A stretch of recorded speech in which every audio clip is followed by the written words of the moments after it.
Hello everyone, कैसे हैं आप लोग। आशा करता हूँ कि आप जहाँ भी होंगे बिल्कुल स्वस्थ होंगे, सुरक्षित होंगे। वर्तमान समय में फैले इस कोरोना महामारी से अपने आप को सुरक्षित रहें, इसके लिए आप सतर्क रहें। आप घर से बाहर नहीं निकले, घर में रहकर अपने हाथों को लगातार या बार बार साबुन से धोते रहें और अनावश्यक लोगों से नहीं मिलें। साथ ही साथ सामाजिक दूरी का पालन अवश्य करें। चलते हैं हम अपने क्लास की तरफ। आज हम देखेंगे क्लास 12th का केमिस्ट्री, जिसमें हम चैप्टर पढ़ेंगे विलयन, सॉल्यूशन, घोल, जो कि चैप्टर हमारा 5 नंबर का है। विलयन चैप्टर के अंतर्गत आज हम पढ़ेंगे विलयन का अनुसंख्य गुणधर्म या विलयन का सहजात गुणधर्म। आज का हमारा टॉपिक रहेगा विलयन का अनुसंख्य गुणधर्म, या इसको हम सहजात गुणधर्म भी कहते हैं। सहजात गुणधर्म। चलिए सबसे पहले आप जानिएगा कि आखिर अनुसंख्य गुणधर्म और सहजात गुणधर्म होता क्या है। जैसे हम पहले भी जान चुके हैं, 2 मिनट रिकैप कर रहा हूं। जैसे अगर मैं विलयन की बात करूं तो विलयन देखा जाए तो 2 या 2 से अधिक पदार्थों का समांगी मिश्रण होता है। समांगी का अर्थ हुआ कि जब हम एक पदार्थ को किसी दूसरे पदार्थ में डालते हैं तो वो पदार्थ उसमें विलीन हो जाता है, पूर्ण रूप से घुल जाता है, अर्थात उसका कण दिखाई देता नहीं है। जैसे आप घर में चीनी का शरबत बनाते होंगे, जैसे ही आप चीनी को पानी में डालते होंगे तो देखते होंगे कि चीनी का जो कण होता है वो पानी में पूर्ण रूप से घुल जाता है, अर्थात चीनी का कण दिखाई देता नहीं है। तो ये शरबत जो है हमारा समांगी मिश्रण हुआ, और इस प्रकार के ही समांगी मिश्रण को हम बोलते हैं विलयन। घोल बोले तो सॉल्यूशन। घोल की बात करूं तो घोल के निर्माण में, विलयन के निर्माण में 2 पदार्थ भाग लेता है, जिसमें एक को हम बोलते हैं विलेय और दूसरा को हम बोलते हैं विलायक। अगर मैं बात करूं, ये विलेय और विलायक मिलकर हमारा बना देता है विलयन, जिसको हम घोल भी कर सकते हैं। विलेय की मैं बात करूं तो विलेय का दूसरा नाम होता है घुल्य, इसको हम बोलते हैं घुल्य, और विलायक का दूसरा नाम होता है घोलक। जब घुल्य और घोलक हम टर्म बोलेंगे तो घुल्य और घोलक मिलकर हमारा बना देता है घोल, और घोल बोले तो हम विलयन की ही बात कर रहे हैं। ये घुल्य, जिसको कि अंग्रेजी में देखा जाए तो इसको हम बोल देते हैं सॉल्यूट, और घोलक जिसको कि हम अंग्रेजी में बोलते हैं सॉल्वेंट। ये सॉल्यूट और सॉल्वेंट जब मिलते हैं तो हमारा बन जाता है सॉल्यूशन, जो घोल को हम अंग्रेजी में सॉल्यूशन कहते हैं। देखा जाए तो विलेय की मात्रा हमेशा कम होता है और विलायक की मात्रा हमेशा ज्यादा।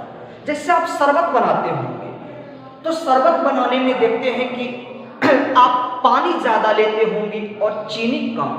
चीनी कम है तो ये चीनी हमारा विलेय का काम करेगा, और पानी ज्यादा है तो पानी हमारा विलायक का काम करेगा। तो ये 2 टर्म, 2 कॉन्सेप्ट आप माइंड में रखिएगा, एक विलेय दूसरा विलायक, क्योंकि विलेय और विलायक मिलकर ही हमारा बनाता है विलयन।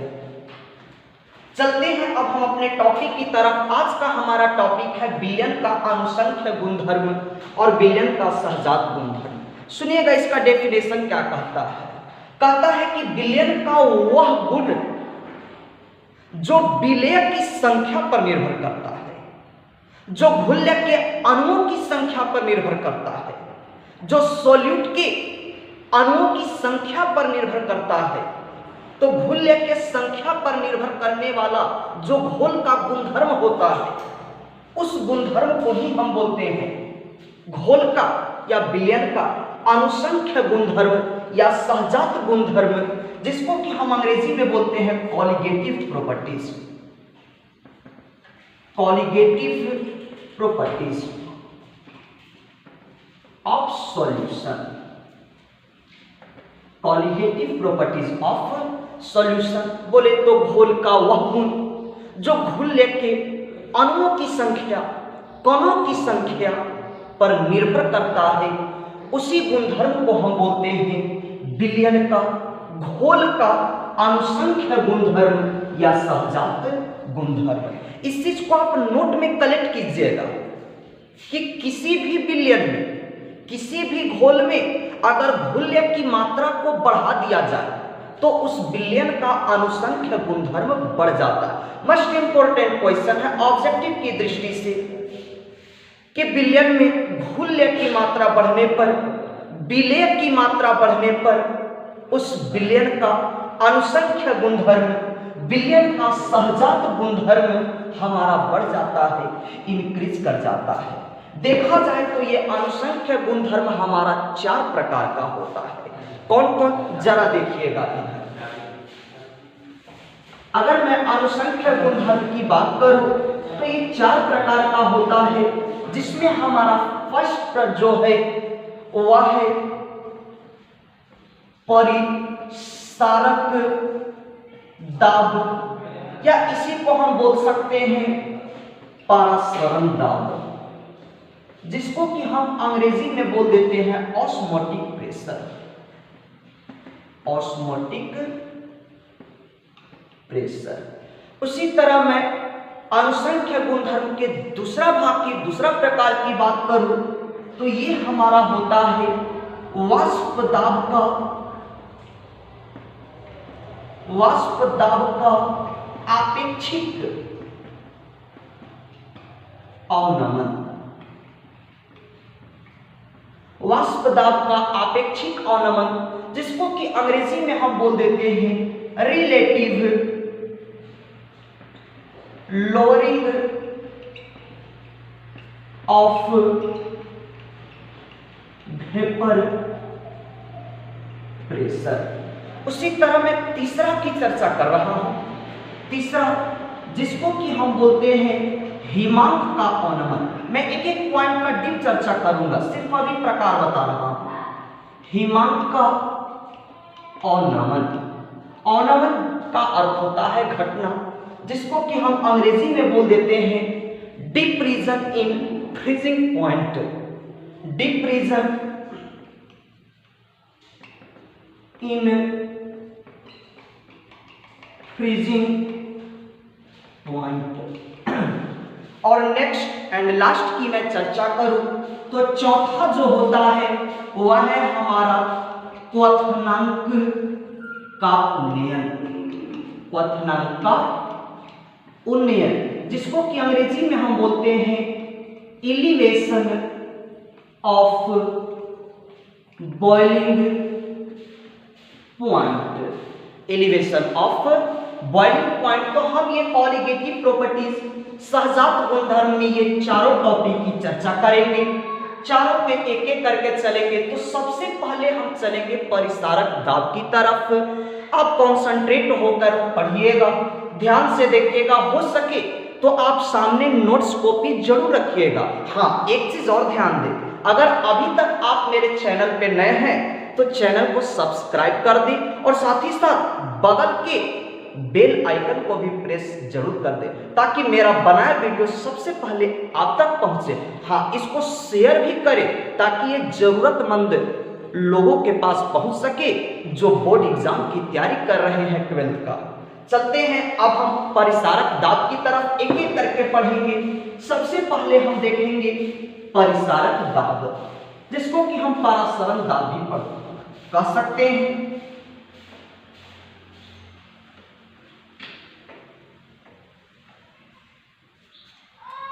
फर्स्ट हम चलेंगे परिसारक दाब। सबसे पहले देखेंगे कि आखिर परिसारक दाब पढ़ने के लिए हमें किस किस चीज की जरूरत पड़ेगा, परिसारक दाब होता क्या है। तो परिसारक दाब को जानने से पहले सबसे पहले हम देखेंगे परासरण। अब परासरण पढ़ने के लिए हमें बिलियन की प्रकृति की जरूरत पड़ेगा। तो बिलियन की प्रकृति जानेंगे जो दो प्रकार का होता है, एक होता है तनु बिलियन और दूसरा होता है हमारा एक तनु और दूसरा होता है हमारा सांद्र विलयन, बोले तो dilute solution and concentrated solution.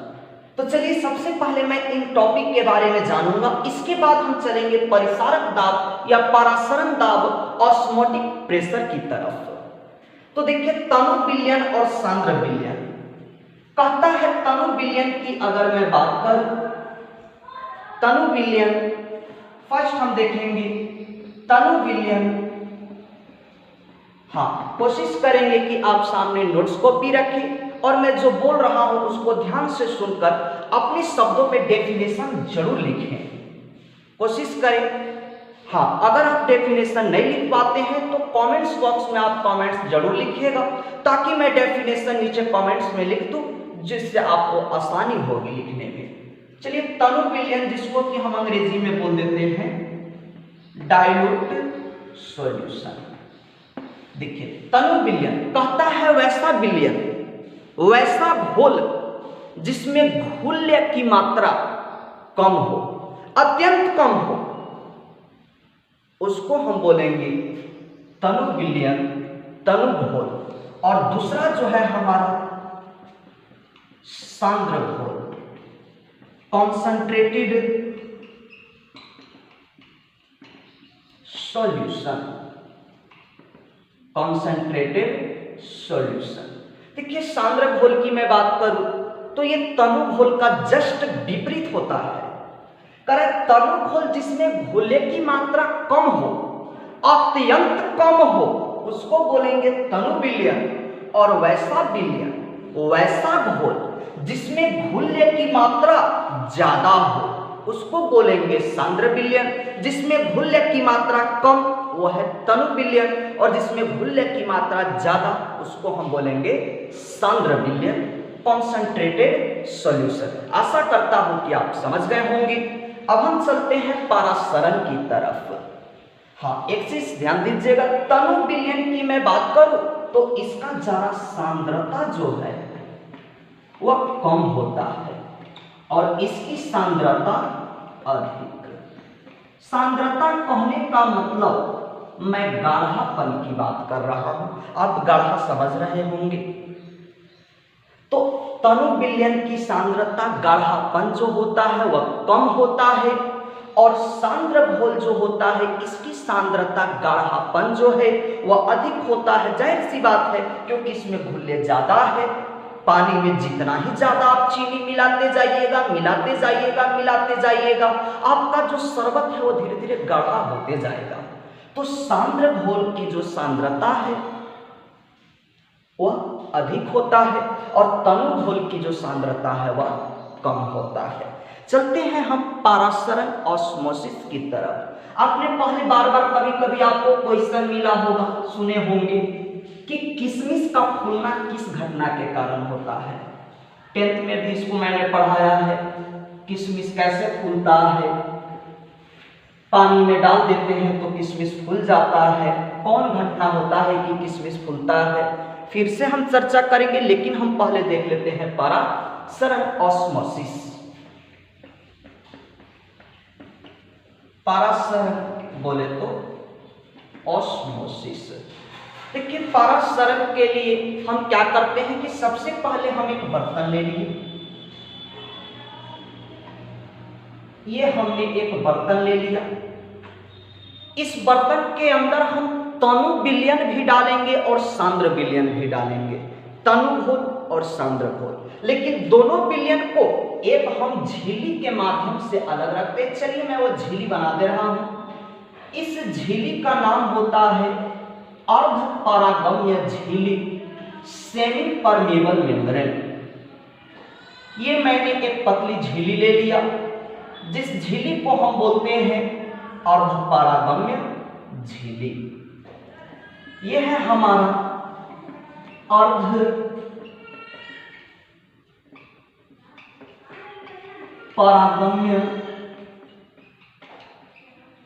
झिल्ली। सुनिएगा, पारगम्य झिल्ली होता क्या चीज है? कहता है कि वैसी झिल्ली जिसके द्वारा सिर्फ और सिर्फ घोलक का कण, विलायक का कण प्रवाहित होता है। जैसे सपोज हम ये अर्धपारगम्य झिल्ली ले लिए, इसके ऊपर से यदि हम किसी विलयन को गिराते हैं तो विलयन उसमें दो भाग है, एक विलेय और दूसरा विलायक। जब हम किसी विलयन को यहां से ऐसे गिराते हैं तो ये झिल्ली के नीचे सिर्फ और सिर्फ घोलक का ही कण गिरेगा, घुल्ले का कण गिर पाता नहीं है। जैसे चीनी को पानी में डालते हैं, घुल जाता है, चीनी का कण इतना छोटा हो जाता है कि वो हमको दिखाई नहीं देता, लेकिन चीनी का कण छोटा रहता जरूर है। तो ये इतनी पतली झिल्ली होती है, इतनी पतली छिद्र वाली झिल्ली कि इससे घुल्ले का कण प्रवाहित तो होता ही नहीं है, सिर्फ घोलक का कण प्रवाहित होता है, सिर्फ विलायक सॉल्वेंट का कण प्रवाहित होता है। तो ये अर्धपारगम्य झिल्ली है जिससे सिर्फ घोलक का कण प्रवाहित होगा, घुल्ले का नहीं। इस चीज को आप ध्यान में रखिएगा कि इससे सिर्फ घोलक का कण प्रवाहित होगा, घुल्ले का नहीं। अब हम इसमें दो विलयन ले लेंगे, एक तनु विलयन और दूसरा सांद्र विलयन। मैं जरा पिक्चर बना रहा हूं, आप बताइएगा कि कौन तनु है और कौन सांद्र। मान लीजिए सपोज इधर का मैंने नाम ए दे दिया, इधर का नाम बी, मैं लिख नहीं रहा हूं, आपको बता रहा हूं। आप ए बी में मुझे बताइएगा कि ये तनु है या सांद्र, मेरे लिखने से पहले। जैसे ये देखिए, एक मैंने इधर का विलयन ले लिया,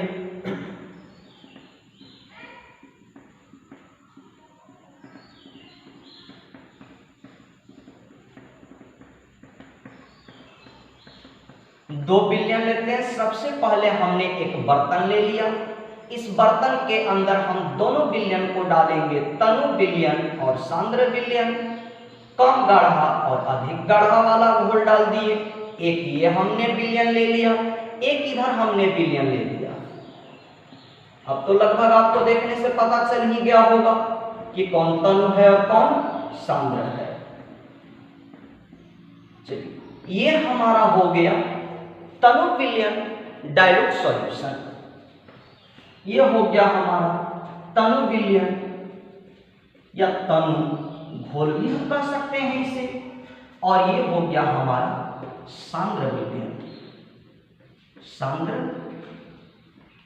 विलयन।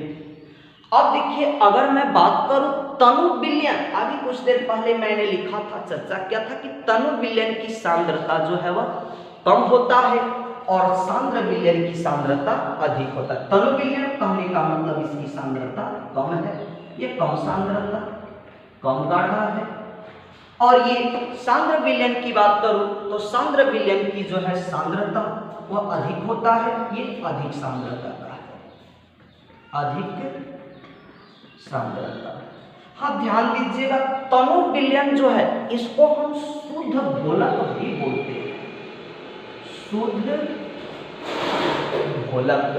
तनु विलयन को हम शुद्ध घोलक भी कह सकते हैं या शुद्ध घोलक अर्थात इसको हम जल भी कह सकते हैं।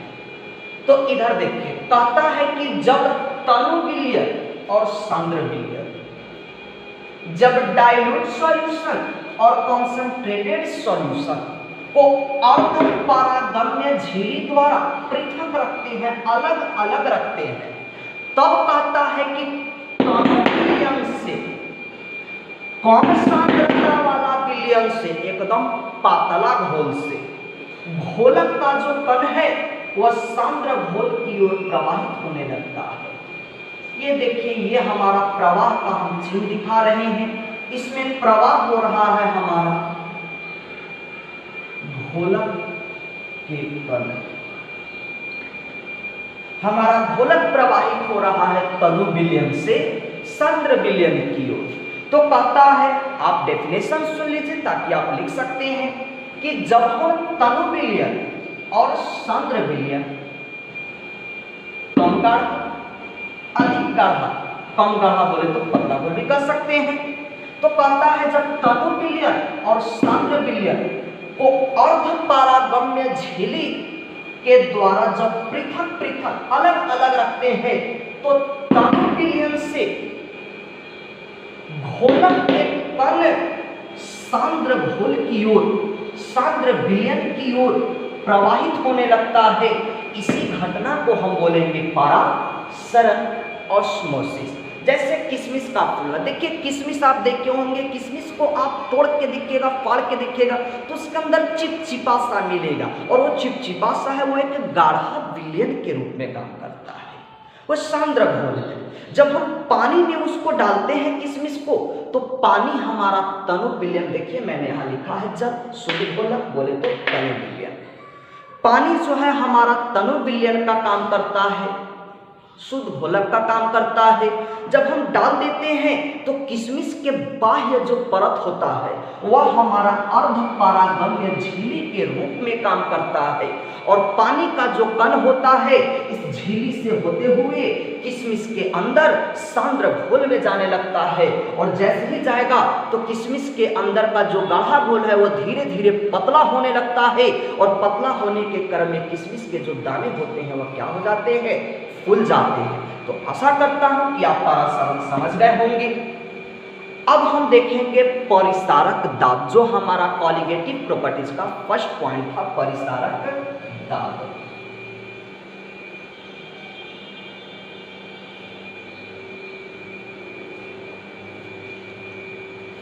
परिसारक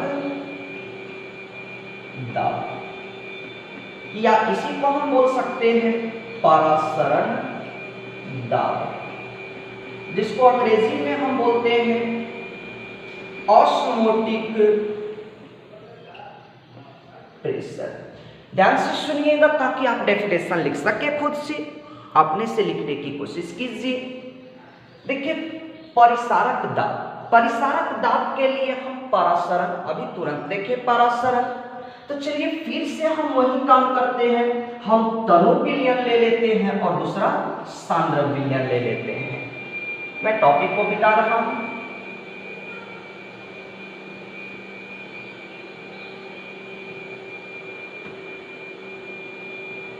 इधर देखिएगा, एक हमने नली रूपा बर्तन, नली रूपी बर्तन ले लिया है,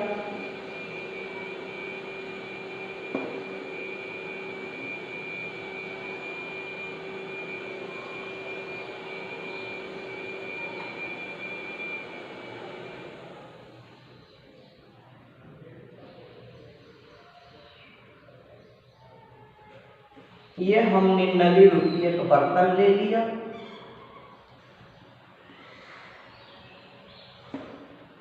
अब हम क्या क्या करेंगे कि इस बर्तन के अंदर हम तनु विलयन भी डालेंगे और सांद्र विलयन भी डालेंगे।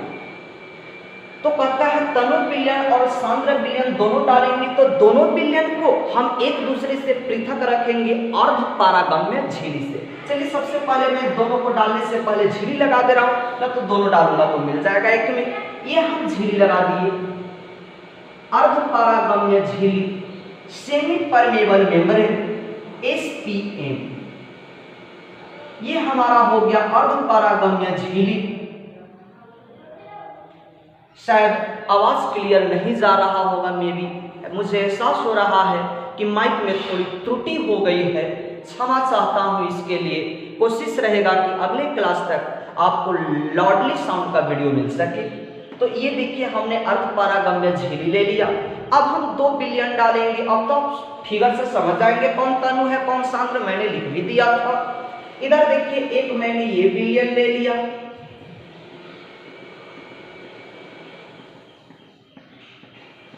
ये हो गया हमारा तनु। अभी तो नहीं कर सकते हैं, हो सके कि उसके कण को अगर मैं और दूर दूर कर दूं तो तनु का वो हो जाएगा, तो अभी नहीं, दूसरा बनाएंगे तब आप गेस कीजिएगा कि कौन तनु है और कौन सांद्र है। एक मैंने इधर विलयन ले लिया, एक हम विलयन इधर ले रहे हैं। एहसास हो गया होगा कौन तनु है और कौन सांद्र। चलिए मैं जल्दी से भर देता हूं विलयन।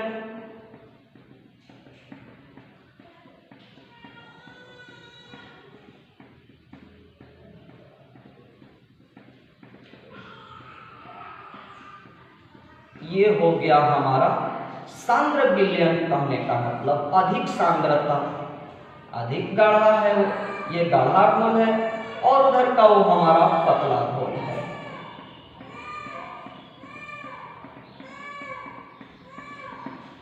तो इधर देखिए कहता है कि जब हम तनु विलयन और सांद्र विलयन, तनु घोल और सांद्र घोल, पतला घोल और गाढ़ा घोल को अर्ध पारगम्य झिल्ली, ये है हमारा अर्ध पारगम्य झिल्ली। अर्ध पारगम्य झिल्ली के लिए बहुत सारी युक्ति आता है जिसको हम अर्ध पारगम्य झिल्ली के रूप में प्रयोग में ला सकते हैं। जैसे हो गया चर्म पत्र, चमड़ी की पतली परत जो होता है वो भी अर्ध पारगम्य झिल्ली के रूप में काम करता है। प्रयोगशाला में आपको मिलेगा देखने को। तो अर्ध पारगम्य झिल्ली, इस झिल्ली के माध्यम से एक हमने ले लिया ये तनु विलयन। तनु विलयन कहने का मतलब इसकी सांद्रता कम होता है, कम सांद्रता, जिसको कि हम कह सकते हैं शुद्ध घोलक। ध्यान रखिएगा इस चीज को, शुद्ध घोलक, प्योर सॉल्वेंट, शुद्ध घोलक, अर्थात इसका हम नाम दे सकते हैं जल, क्योंकि इसमें घोल्य इतना कम होता है, लगभग नहीं के बराबर, लेकिन होता जरूर है, क्योंकि घोल्य नहीं रहेगा तो घोल कहेंगे नहीं, क्योंकि घोल दो पदार्थ से होकर बना है। इधर हमने ले लिया है सांद्र विलयन। सांद्र विलयन कहने का मतलब इसकी जो सांद्रता है वह हो जाएगा अधिक सांद्रता। अधिक सांद्रता देखिए तो कहता है कि जब हम तनु विलयन और सांद्र विलयन, जब तनु विलयन और सांद्र विलयन को पारगम्य झिल्ली, सेमी परमेबल मेम्ब्रेन SPM, कहता है जब तनु विलयन और सांद्र विलयन, तनु घोल और सांद्र घोल डाइल्यूट सॉल्यूशन और कॉन्सेंट्रेटेड सॉल्यूशन को एक दूसरे से अर्ध पारगम्य झिल्ली के द्वारा पृथक रखते हैं, अलग अलग रखते हैं, तब कहता है कि तनु घोल से घोलक का कण, तनु घोल से घोलक का कण सांद्र घोल की ओर जो है क्या होने लगता है, प्रवाहित होने लगता है। और जब घोलक का कण तनु से सांद्र की ओर जाता है तो इस घटना को हम बोलते हैं पारासरण। अब कहता है कि पारासरण, इस पारासरण घटना देखिए, कोई चीज इधर से इधर प्रवाहित हो रहा है, अगर मैं इधर से इस पर दाब लगा दूं, ऊपर से दाब लगा दूं, प्रेशर मार दूं, तो क्या ये कण का प्रवाह इधर हो पाएगा? ये रुक जाएगा। और जाने मारो तो फिर इधर से जाने लगेगा। तो देखिए कहता है कि जब पारासरण की घटना होता है, घोलक का कण जब प्रवाहित होता है सांद्र की तरफ, तो इस कण के प्रवाह को रोकने के लिए सांद्र घोल के ऊपर, गाढ़ा घोल के ऊपर एक हम दाब लगाते हैं। इधर से देखिए अब हम प्रेशर लगाने वाले हैं। ये देखिए इधर से हम दबा रहे हैं इसको। तो जब हम प्रेशर लगाते हैं, दबाव डालते हैं, दाब देते हैं इधर से, तो ये कण का प्रवाह धीरे धीरे धीरे धीरे कम होने लगता है। दाब को जैसे जैसे बढ़ाते जाते हैं, कम होते होते एक वक्त ऐसा आता है कि घोलक के कण का प्रवाह बिल्कुल रुक जाता है, बिल्कुल रुक जाता है। कहने का मतलब ये साम्य अवस्था में आ जाता है, इक्विलिब्रियम स्टेट में आ जाता है, बिल्कुल स्टेबल हो जाता है, किसी का कण किधर भी प्रवाहित होता नहीं है। तो इस पारासरण को रोकने के लिए, घोलक के कण के प्रवाह को रोकने के लिए सांद्र घोल के ऊपर जो दाब लगाते हैं, ऊपर से ये हम दाब लगा रहे हैं, ये प्रेशर डाल रहे हैं घोलक के कण के प्रवाह को रोकने के लिए या पारासरण के घटना को रोकने के लिए। जब हम सांद्र घोल के ऊपर दाब डालते हैं तो इसी दाब को हम बोलते हैं परिसारक दाब। इसको क्या कहेंगे? परिसारक दाब ऑस्मोटिक प्रेशर, इसे P या पाइप के द्वारा सूचित किया जाता है। और देखा जाए तो इसका मात्रक होता है एटमॉस्फेयर, जिसको शॉर्ट में हम ATM भी लिख सकते हैं, या बार, दोनों मात्रक यूज होता है, एटमॉस्फेयर या बार। तो अब इसका डेफिनेशन एक बार आप सुनिए ताकि आप आसानी से लिख सकते हैं। कहता है कि जब तनु विलयन और सांद्र विलयन, बोले तब पतला घोल और गाढ़ा घोल को अर्धपारागम्य झिल्ली के द्वारा पृथक रखते हैं, अलग अलग रखते हैं। इसको अलग अलग जब हम रखते हैं तो तनु घोल से घोलक के कण सांद्र घोल की ओर प्रवाहित होने लगता है। इस घटना को हमने बोला पारासरण। इस पारासरण घटना को रोकने के लिए, घोलक के कण के प्रवाह को रोकने के लिए सांद्र घोल के ऊपर दबाव डालते हैं, दाब लगाते हैं। और जब दाब लगाते हैं तो घोलक के कण का प्रवाह रुक जाता है। घोलक के कण के प्रवाह को रोकने के लिए सांद्र घोल के ऊपर जो हम दाब स्थापित करते हैं, उसी दाब को हम बोलते हैं परिसारक दाब या पारासरण दाब, जिसे P या पाई के द्वारा सूचित करते हैं। और इसका मात्रक देखा जाए तो होता है एटमॉस्फेयर या बार। क्लियर है? आशा करता हूं कि आप समझ गए होंगे। अब हम चलते हैं परिसारक दाब की गणना करेंगे।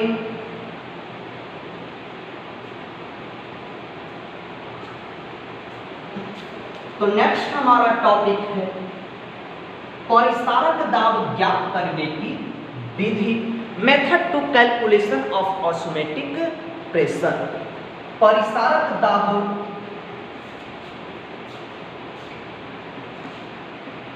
ज्ञात करने की विधि। हाँ, एक्सिस।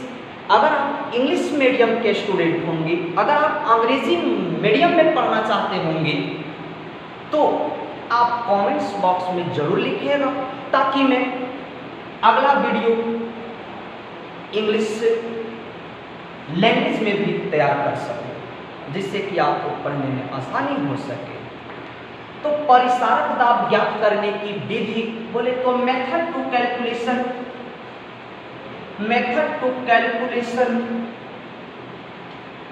Of osmotic pressure. देखिए, परिसारक दाब ज्ञात करने की हमारे पास दो विधि हैं। पहला कहता है मॉर्स तथा फ्रेजर का नियम। मॉर्स और फ्रेजर दो वैज्ञानिक थे। इन्होंने मिलकर एक नियम का प्रतिपादन किया जिसके मदद से हम परिसारक दाब ज्ञात करते हैं। और दूसरा जो है वह मोस्ट इंपॉर्टेंट है, बर्कली तथा हर्टली का नियम। तो यहाँ से सिर्फ हम एक पढ़ेंगे, बर्कली तथा हर्टली का नियम। देखेंगे हम बर्कली तथा हर्टली का नियम।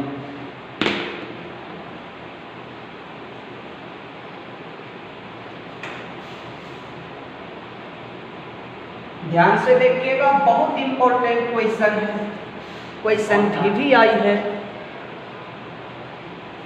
बर्कली तथा हर्टली का नियम। देखिए, बर्कली और हर्टली ये दो अलग अलग रसायन शास्त्र थे और दोनों ने मिलकर एक नियम का प्रतिपादन किया, जिस नियम के द्वारा हम परिसारक दाब की गणना करते हैं, ऑस्मोटिक प्रेशर ज्ञात करते हैं। कैसे? तो देखिएगा, बर्कली और हर्टली ने अपने प्रयोग में क्या दिखाया, कैसे परिसारक दाब की गणना किया गया, तो आप ध्यान से देखिएगा। सबसे पहले उन्होंने एक पोरस पॉट लिया। पोरस एक प्रकार का मिश्र धातु है, उसी का उन्होंने बर्तन ले लिया। ये हम ले रहे हैं पोरस पॉट का एक बर्तन ले लिए।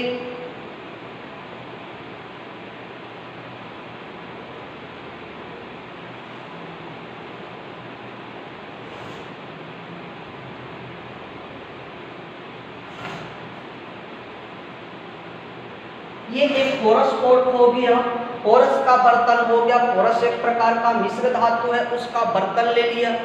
इसके बाद इसके बाह्य सतह पे हम कॉपर फेरोसाइनाइड का पतला सा लेप चढ़ा देते हैं, और वो कॉपर फेरोसाइनाइड का जो पतला लेप है वह हमारा अर्ध पारागम्य झिल्ली के रूप में काम करता है। तो चलिए हम इसके ऊपर लेप भी चढ़ा दे रहे हैं पतला सा।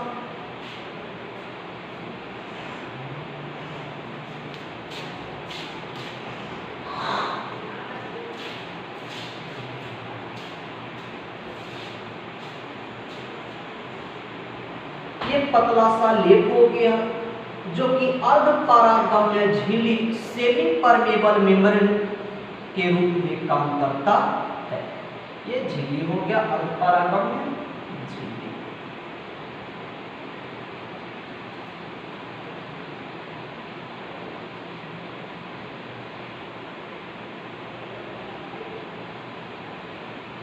अर्ध पारागम्य झिल्ली अत्यंत पतली झिल्ली होता है, जिसके द्वारा सिर्फ और सिर्फ घोलक का कण प्रवाहित होता है, विलायक का कण प्रवाहित होता है।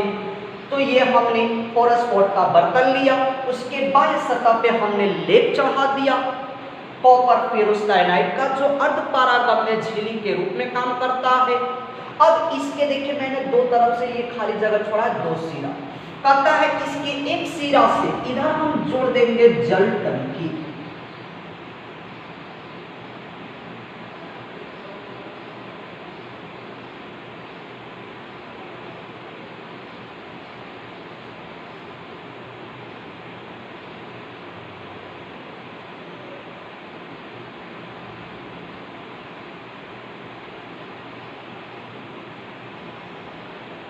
वो हो गया जल टंकी, आप फिगर में बच जाइएगा।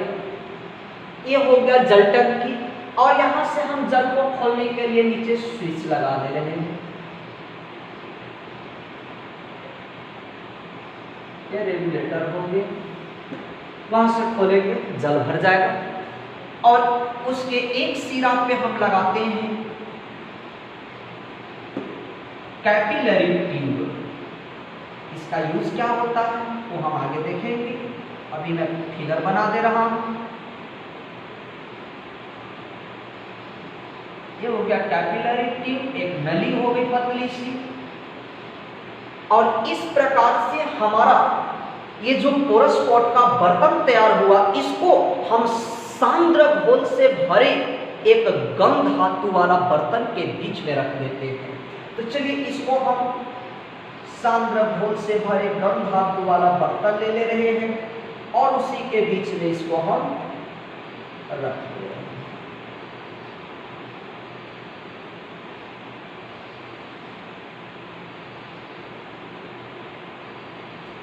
ये हमारा सांद्र घोल हो गया।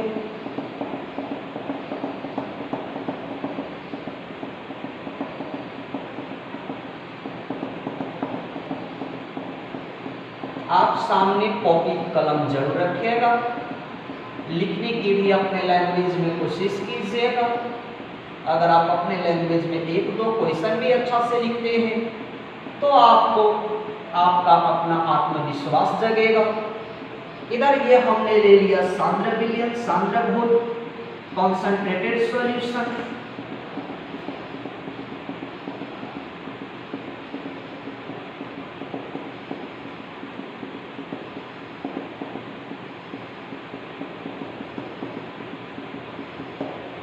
कॉन्सेंट्रेटेड सॉल्यूशन, ये देखिए ये हो गया हमारा सांद्र घोल। और ये जो हमने सांद्र घोल वाला बर्तन लिया है, ये मिश्र धातु गम धातु का बना हुआ है। गम धातु बहुत ही मजबूत मिश्र धातु है, जिससे गाड़ी का गियर तक भी बनाया जाता है। गम धातु ये हमने लिया है अंदर का, ये जो बर्तन है भीतर वाला, ये है हमारा पोरस पॉट, पॉट बोले तो बर्तन। और ये बाहर से ये जो हमने लेप चढ़ाया है, ये लेप है हमारा कॉपर फेरोसाइनाइड का, जो कि काम करता है हमारा अर्ध पारगम्य झिल्ली के रूप में। तो देखिए, सबसे पहले हमने पोरस पोर्ट का बर्तन लिया, उसके बाह्य सतह पे कॉपर फेरोसाइनाइड का हमने पतला सा लेप चढ़ा दिया, जो किसका काम कर रहा है? अर्ध पारगम्य झिल्ली का काम कर रहा है। इस पोरस पोर्ट बर्तन के एक सिरा पे हमने ये लगा दिया जल टंकी, यह है जल टंकी। चलिए टंकी में पानी भर दे रहा हूं, आप घड़ा मत समझिएगा यार, ये बहुत बड़ी टंकी मान लेते हैं। ये हो गया जल टंकी, ये हमारा रेगुलेटर है, बोले तो नल कहिए आप, जो भी करना हो यहां से। तो कहता है कि पोरस पोर्ट बर्तन के एक सिरे पे हम जल टंकी लगाते हैं और दूसरा सिरा पे ये है हमारा कैपिलरी ट्यूब। Capillary tube. और इस प्रकार ये जो हमारा पोरस पोर्ट का जो बर्तन है जो तैयार हुआ, उसको हम सांद्र घोल से भरे गम धातु के बर्तन के बीच में इसको उठा के ऐसे रख देते हैं, जिसमें इस सांद्र घोल वाला बर्तन के एक सिरा पर हमारा जुड़ा रहता है दाब सूचक यंत्र, दाब मापने वाला यंत्र जुड़ा रहता है। और इसी यंत्र में हम कैलकुलेशन करेंगे कि कितना परिसारक दाब होगा। ये हमारा एक दाब सूचक यंत्र हो गया।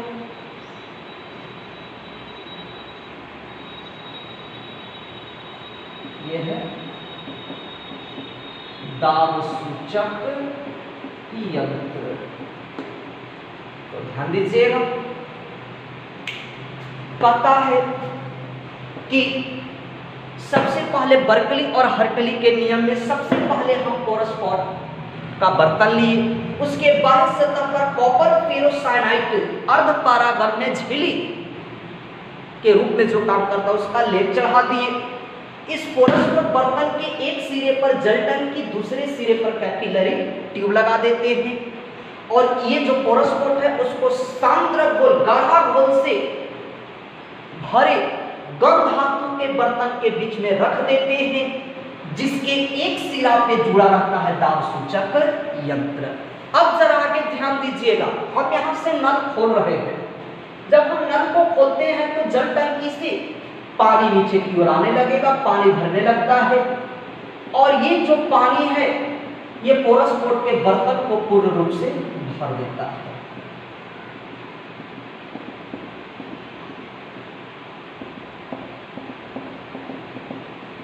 यहां तक भरेगा तो ये पानी इधर भी चढ़ना शुरू हो जाएगा। ध्यान दीजिएगा, उसको पिक्चर में छाप रहे हैं लेट से। ये हमने जल भर दिया और जल भरते हुए ये कैपिलरी ट्यूब में ऊपर की ओर चढ़ जाता है, ये ऊपर की ओर चढ़ गया। अब देखिए, ये जो जल है, ये जल बोले तो कह सकते हैं शुद्ध घोलक, शुद्ध घोलक।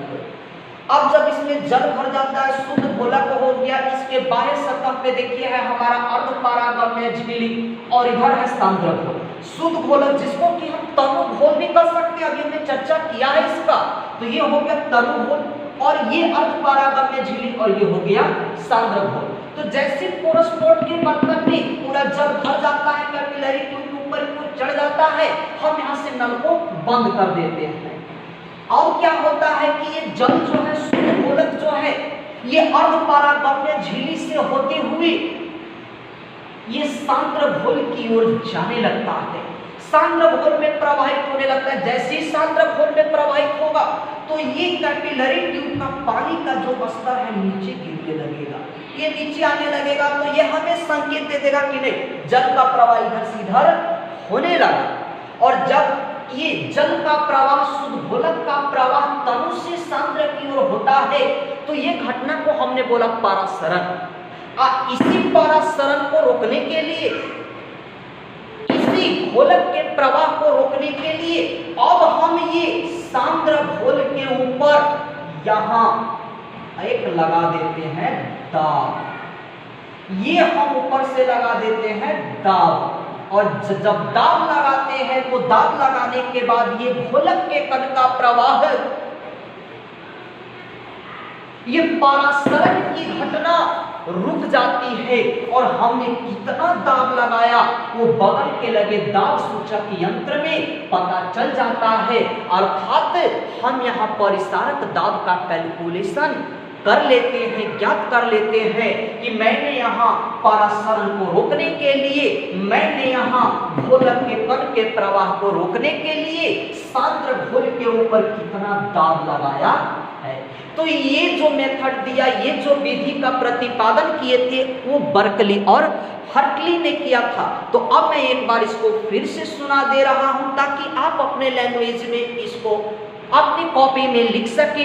ये मोस्ट इंपॉर्टेंट क्वेश्चन है यार, आप ध्यान में रखिएगा इस चीज को। बर्कली हर्टली का नियम तो देखिए कहता है कि बर्कली और हर्टली विधि के द्वारा परिसारक दाब की गणना करते हैं, ऑस्मोटिक प्रेशर की गणना करते हैं। इसके लिए क्या करते हैं कि हमें पोरोस्पोट लिए, पोरोस्पोट के बाह्य सतह पे कॉपर फेरोसाइनाइड की पतली सी परत चढ़ा देते हैं जो अर्धपरागम्य झिल्ली के रूप में काम करता है। इस पोरोस्पोट बर्तन के एक सिरे पर जल टंकी और इसी बर्तन के दूसरे सिरे पर लगा देते हैं कैपिलरी ट्यूब, और इस प्रकार तैयार बर्तन को हम सांद्र घोल से भरे गन धातु के बर्तन के बीच में उठाकर इसको रख देते हैं। इसके बाद काम क्या करते हैं कि जब हम जल टंकी से जल को खोलते हैं तो जल जो है ये बर्तन में भरते हुए कैपिलरी ट्यूब में ऊपर की ओर क्या होता है, चढ़ जाता है। जब ये जल चढ़ जाता है ऊपर की ओर तो हम यहाँ से ये नल जो है, रेगुलेटर जो है, इसको हम बंद कर देते हैं। रेगुलेटर को बंद कर देते हैं। तो बंद करने के बाद अब क्या है कि ये देखिए बर्तन का ये जो घोल है, ये जल है, ये सांद्र घोल की ओर प्रवाहित होने लगता है जिसको बोले परासरण। और इस परासरण को रोकने के लिए सांद्र घोल के ऊपर एक दाब लगाया जाता है जिससे परासरण रुक जाए, घोलक का प्रवाह रुक जाए, और लगाए गए जितना दाब है इसकी गणना हम दाब सूचक यंत्र में कर लेते हैं। तो ये था हमारा बर्कली और हर्टली का नियम। आशा करता हूं कि आप समझ गए होंगे। दिक्कत होगा आप कमेंट्स बॉक्स में एक बार जरूर लिखिएगा ताकि मैं इसको और डीपली से डील कर सकूं। तो ये है हमारा बर्कली और हर्टली का नियम। ये